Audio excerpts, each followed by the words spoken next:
Olá pessoal, Shalom para todos, sejam todos bem-vindos a mais um vídeo aqui no nosso canal. Se você está gostando dos nossos conteúdos, por gentileza, se inscreve no canal, curta, compartilha com mais pessoas, tá bom? Combinado?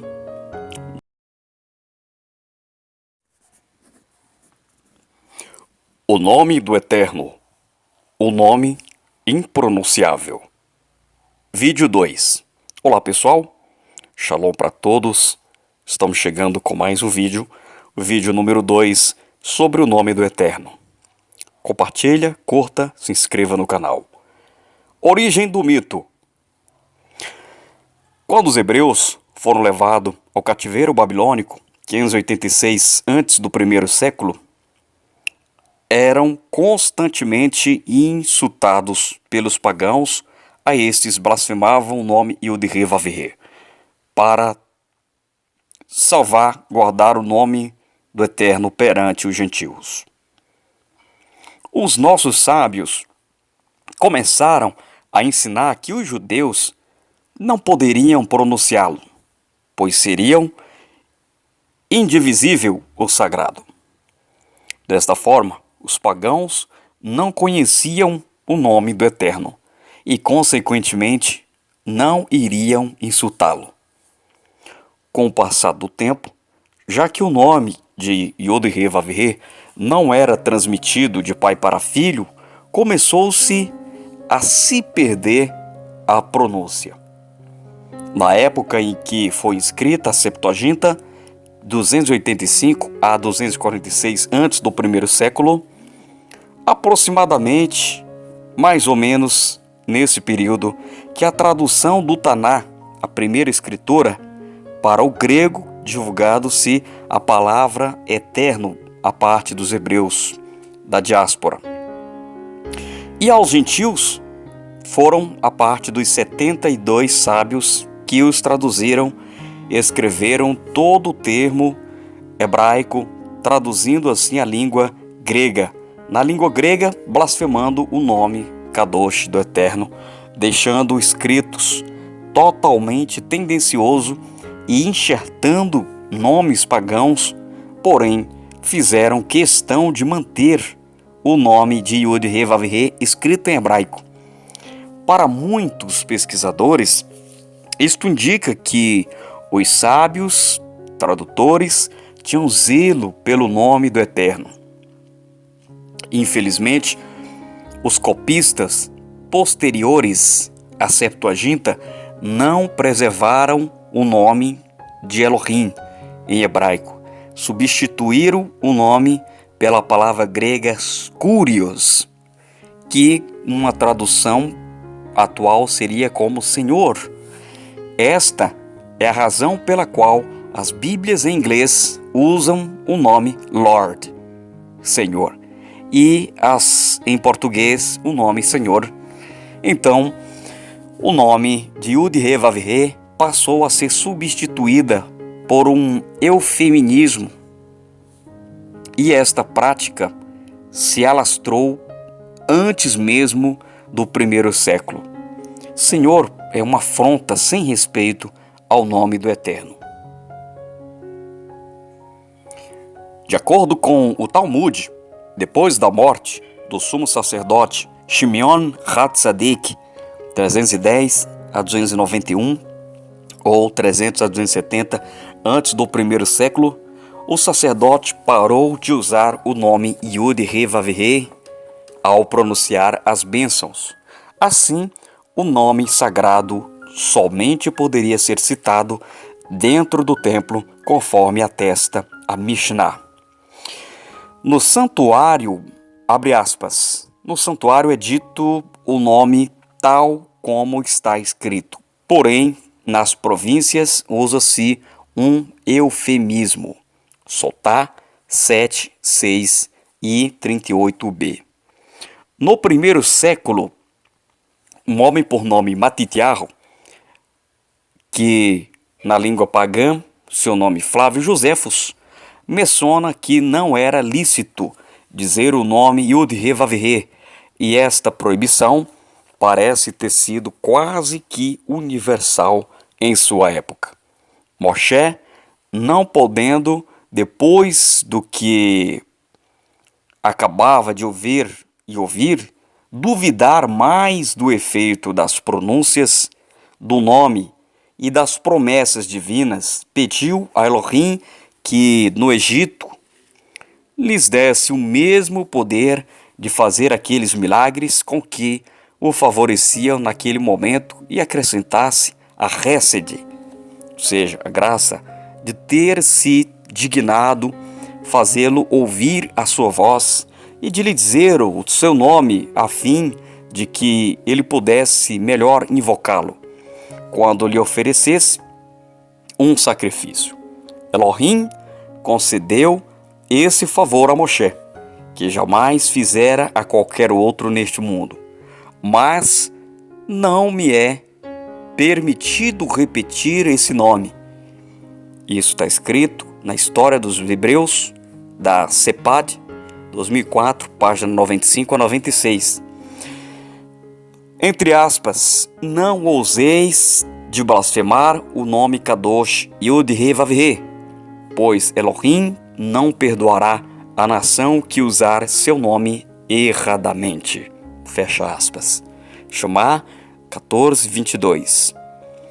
Após a destruição do templo em 70 depois do primeiro século, o judaísmo farisaico baniu o nome Yod-Heh-Vav-Heh, prescrevendo uma halachá no sentido de que o nome sagrado deveria estar escondido. M. Pesachim 50a. E, abre aspas, ser mantido em segredo, fecha aspas. M. Kiddushin 71a. A nova prática, instituída pelos fariseus, contraria as escrituras, porquanto o nome de Elohim sempre foi pronunciado por todos, tal como explicado nos textos já citados. Vejam a incongruência. Yod-Heh, Vav-Heh ordenou que seu nome fosse lembrado e divulgado, e o farisaísmo decretou que o nome fosse ocultado, pois a idolatria ficou sem controle entre Israel. Substituir o tetagrama por Senhor ou por qualquer outro nome, o eufemismo, não é correto e que viola as próprias palavras da Torá, já que o Eterno revelou o nome Yod-Heh, Vav-Heh a Moshe e ordenou, abre aspas, este é o meu nome para sempre. Desejo ser lembrado dessa forma, geração após geração. Shemot 3:15. Com a substituição do tetagrama por Senhor, Adonai, Hashem, etc., o nome de Yod-Heh, Vav-Heh não está sendo lembrado.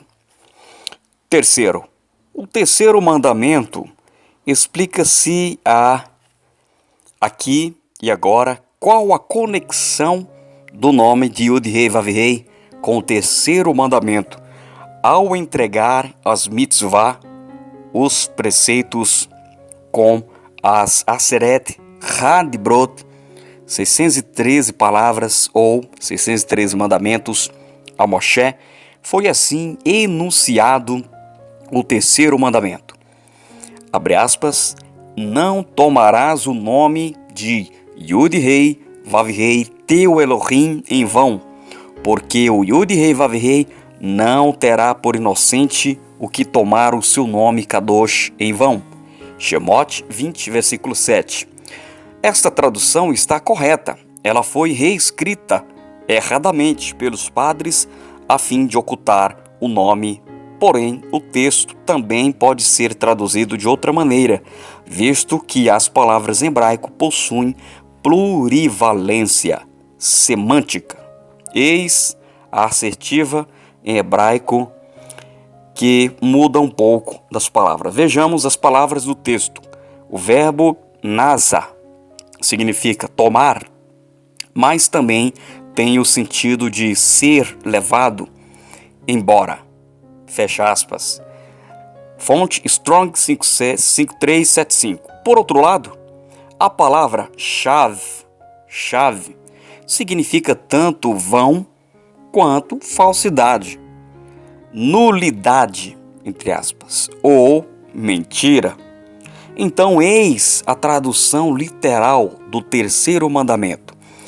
Abre aspas, não levará embora, ou seja, para longe, o nome de Yud-Rei Vav-Rei, o teu Elohim, para a mentira ou para a nulidade, porque Yod-Rei Vav-Rei não inocentará o que levar embora o seu nome para a mentira ou para a nulidade.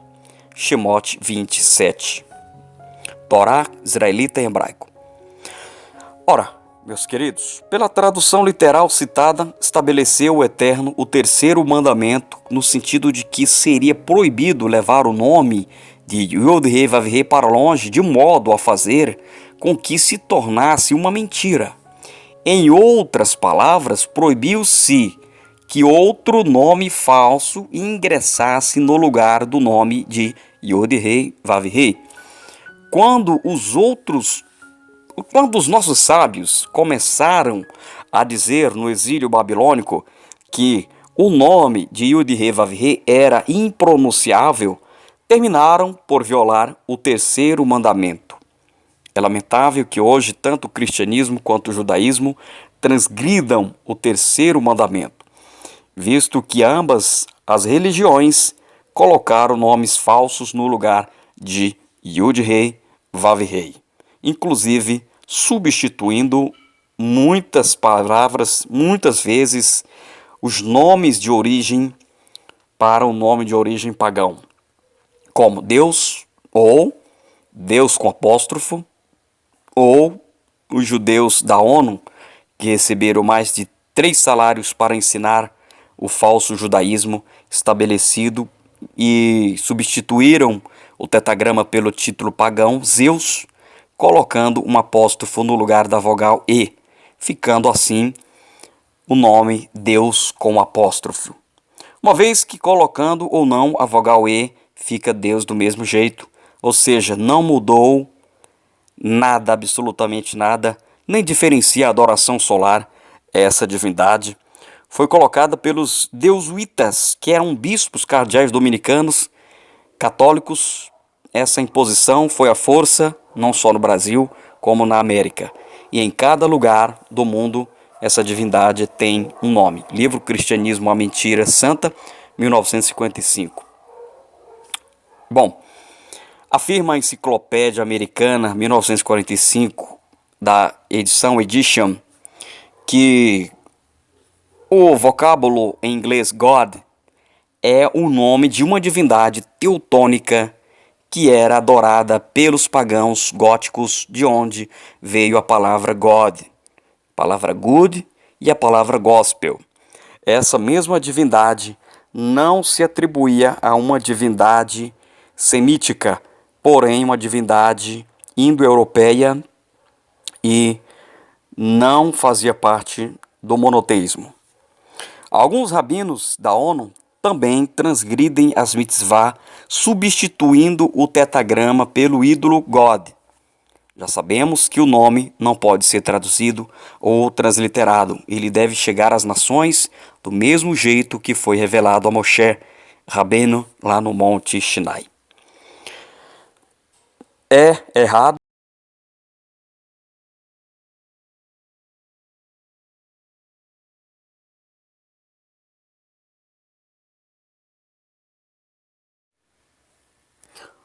Por outro lado, o nome Deus tem origem em Dias, chefe dos deuses do panteão proto-indo-europeu.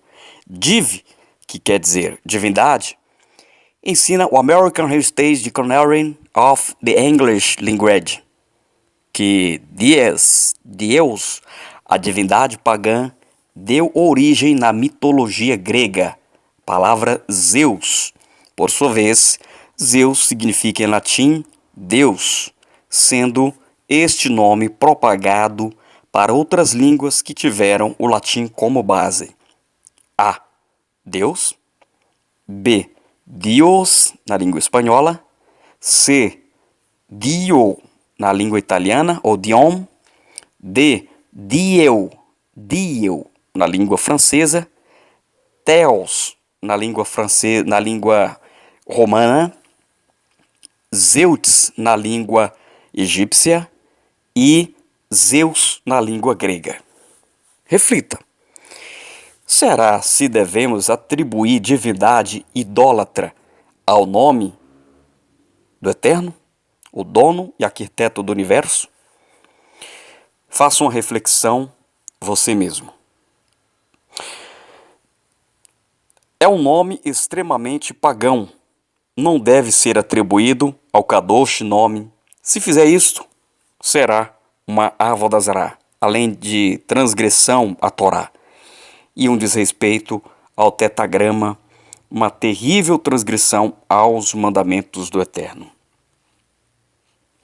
Aqui no Brasil, a adoração e imposição do chefe do panteão indo-europeu foi colocado pelos bispos cardeais dominicanos, católicos, também chamados de cardeais. Por isso existem os pontos cardeais leste-oeste, norte-sul.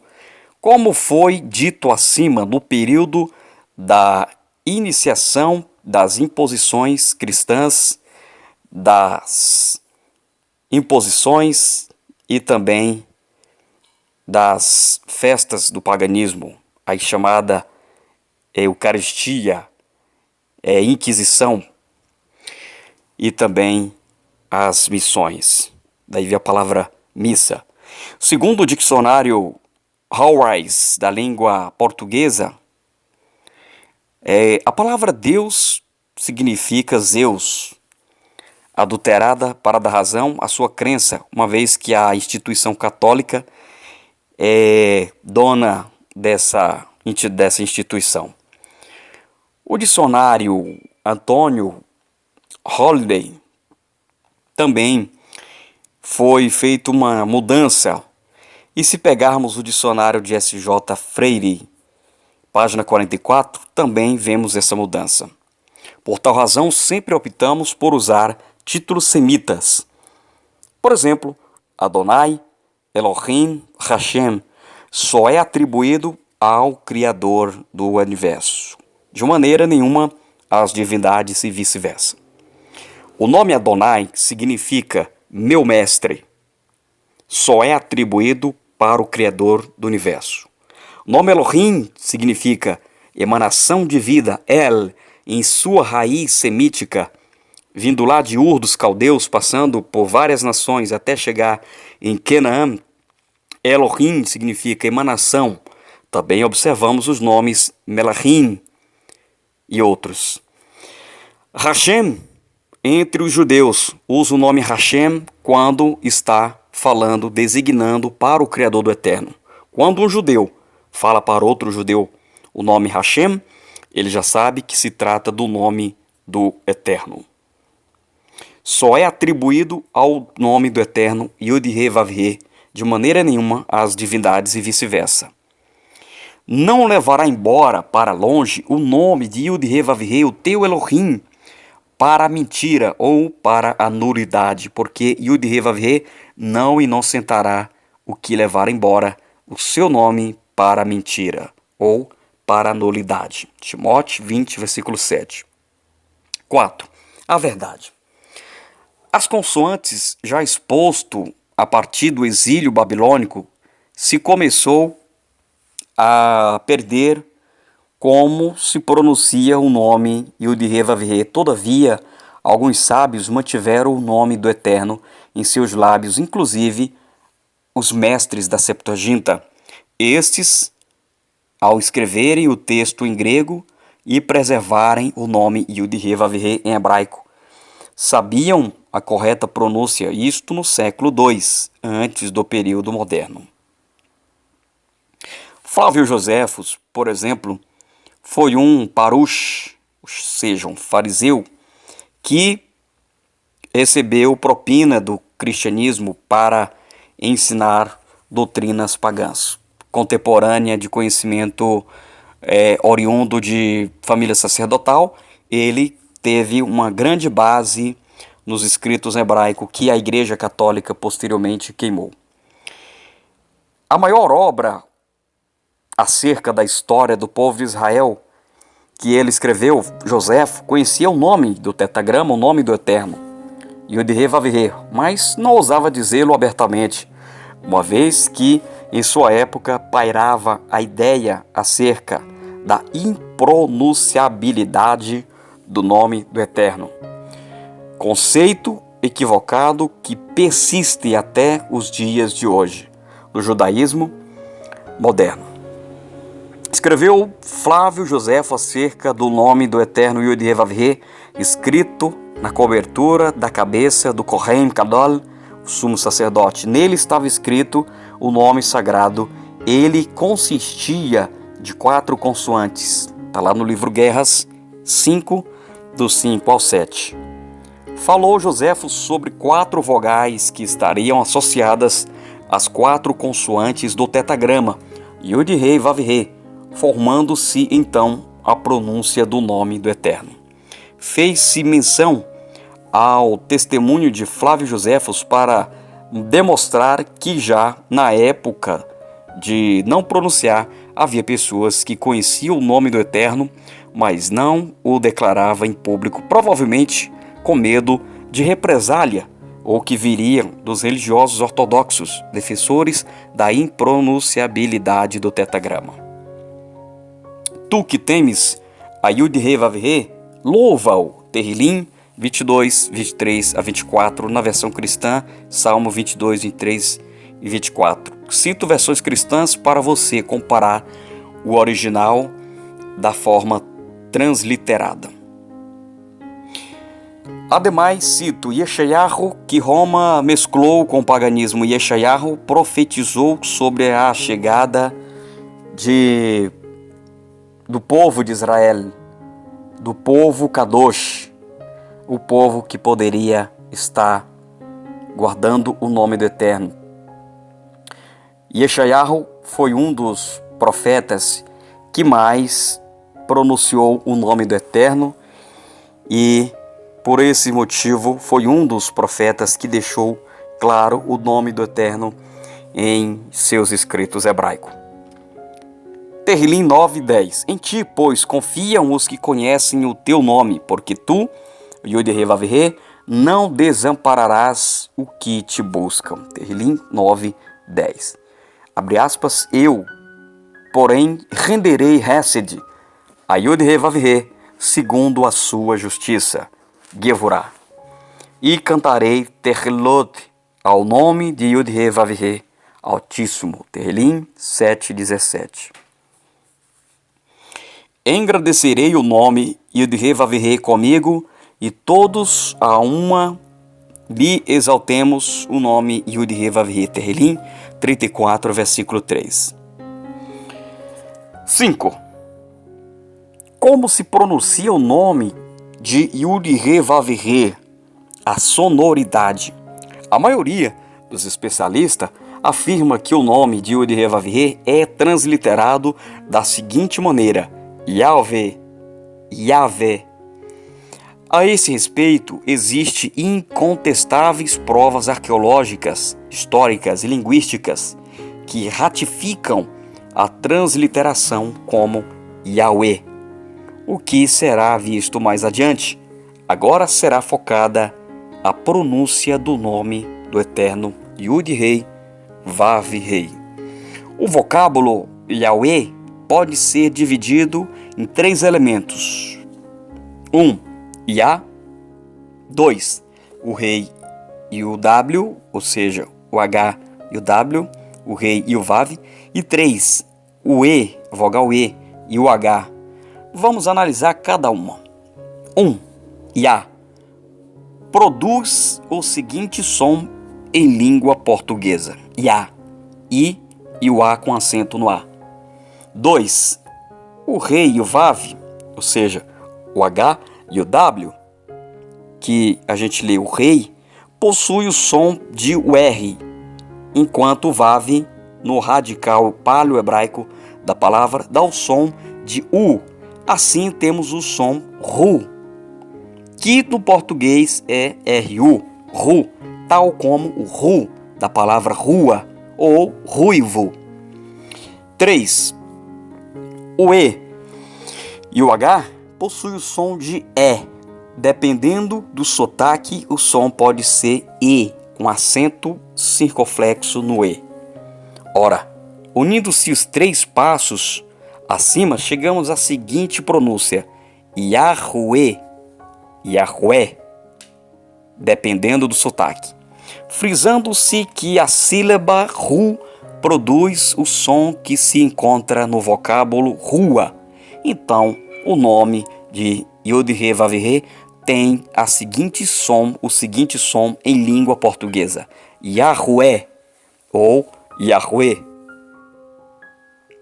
Esta é uma conclusão dos maiores especialistas, todos fundados em elementos linguísticos, históricos e arqueológicos já pesquisados e analisados. Existem outras pronúncias possíveis em razão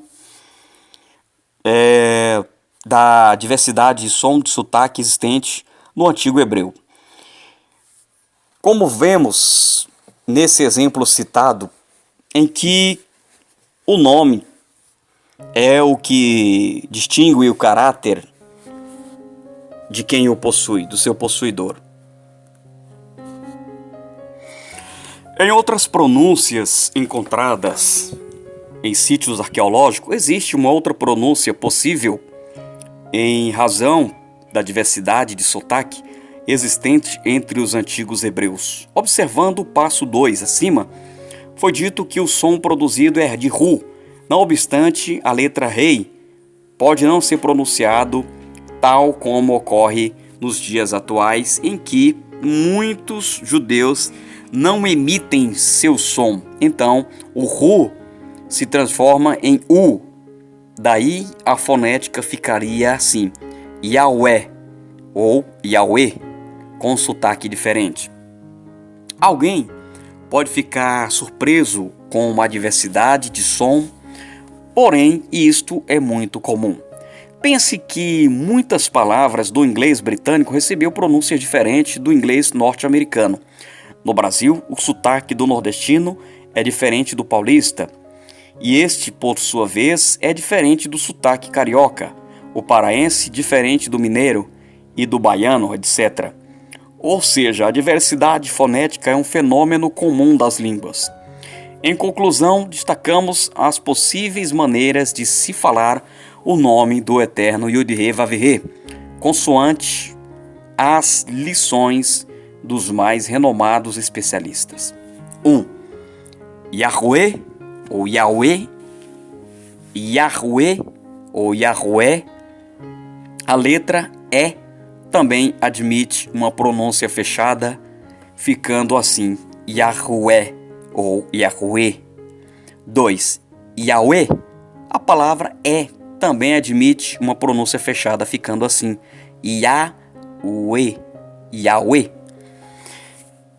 Destaque com fulcro em todos os textos bíblicos expedidos, os Netzarim costumam orar e cantar ao Eterno, se valendo da fonética apresentada acerca do nome do Yod-Heh-Vav-Heh. Não estou dizendo que está certo ou que está errado. No próximo tópico, apresentaremos provas contundentes acerca da pronúncia acima, expondo do nome Yod-Heh-Vav-Heh, pautadas nas escrituras e em dados arqueológicos, linguísticos e históricos.